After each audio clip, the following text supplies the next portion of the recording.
রান্নাঘরে আবার চলে এসেছি। আমি আজকে মটর শাক রান্না করব। এই দেখো মটর শাক কেটে ধুয়ে নিয়েছি, আর এখানে নিয়েছি একটু কি বলে শিম, আলু আর ফুলকপির এই সেটা ডাঁটটা। হ্যাঁ, মূলো দেয়নি, মূলো দিলে শাকের গন্ধটা চলে যাবে। আর এখানে মাছের কাঁটা ভেজে ভেজে রেখেছি। ঠিক আছে, তা তোমরা দেখতে থাকো। দেখো আমি বড়ি দিয়ে রান্না করব, বড়ি দিয়ে মাছের মাথা দিয়ে আজকে রান্না করব। হ্যাঁ, এই দেখো বড়িগুলো একটু ভেজে নিলাম। পুরো তেল টেনে, হ্যাঁ পুরো তেল টেনে, আর একটু তেল দিচ্ছি। হ্যাঁ,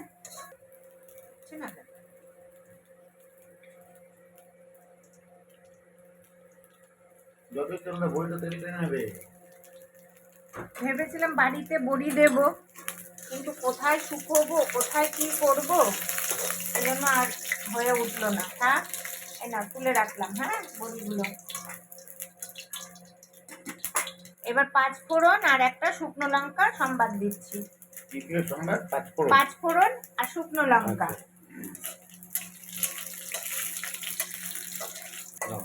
এই দেখো এইগুলো তরকারিগুলো দিয়ে দিলাম।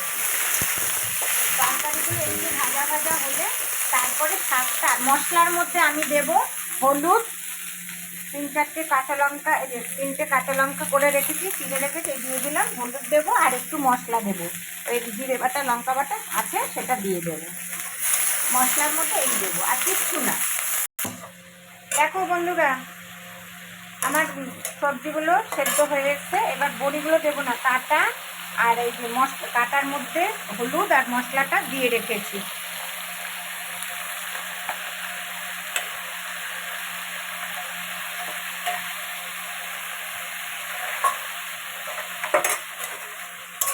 এবার শাকগুলো দিয়ে দিচ্ছি। হ্যাঁ দেখো, অনেকদিন পরে পেলাম, কি দাম বাপরে বাপ। এইসব শাক আর এইসব জিনিস খেতে এই বাংলাদেশের লোকেরাই খায়, এখনকার লোকেরা খায় না, কেউ জানেই না এগুলো কিভাবে খেতে হয়। এখনকার লোকেরা খায় না, পুরোনো লোকেরাই খায়, সেটাই বলছি, বয়স্ক লোকেরাই খায় এখন পর্যন্ত। এখন তো egg roll, mutton roll, chicken roll, biryani. আমরা যেরকম আমাদের বাড়িতে যেমন বেথো শাককে বোত্তা শাক বলে, এখনকার লোকেরা বেথো শাক বলে। বাজারে ওঠেনি এখন, দেখতে না। এবার একটু জল দিয়ে দিচ্ছি, আগে দিয়েছি আবার একটু দিলাম, একটু সেদ্ধ হবে তো মটর শাকটা। এই যে এক ভাত খাওয়া হয়ে যায় এই শাক যদি মাছের মাথা দিয়ে, মাছ দিয়ে রান্না করে। আমার দিদা তো মাছ না হলে এইসব জিনিস খাবে না। তাহলে তোমরা দেখতে থাকো। দেখো বন্ধুরা, আমার মটর শাকের তরকারি ঝোল হয়ে গেছে। বড়িগুলো দিয়ে দিয়েছি, বড়িগুলো ভেঙে যাচ্ছে, সুন্দরই হয়ে গেছে। দেখো দেখেছো? তা তোমরাও এইভাবে মটর শাক, যারা যারা রাঁধতে না জানো তারা এইভাবে, বা যারা খাও না তারা এইভাবে রান্না করে খেও, ভালো লাগবে। মটর শাক কিন্তু শাকের মতন করে খাওয়া যায় না, ছোট ছোট করে কেটে, এটা এরকমই ভালো লাগে ঝোল।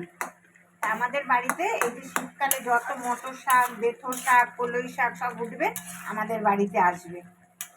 ঠিক আছে, তাহলে তোমরা এইভাবে রান্না করো। আমাকে অবশ্যই সাবস্ক্রাইব করবে, লাইক করবে, শেয়ার করবে, আর আমার চ্যানেলকে সাবস্ক্রাইব করবে। ঠিক আছে, তাহলে রাখছি বন্ধুরা, সবাই ভালো থেকো, সুস্থ থেকো, নমস্কার।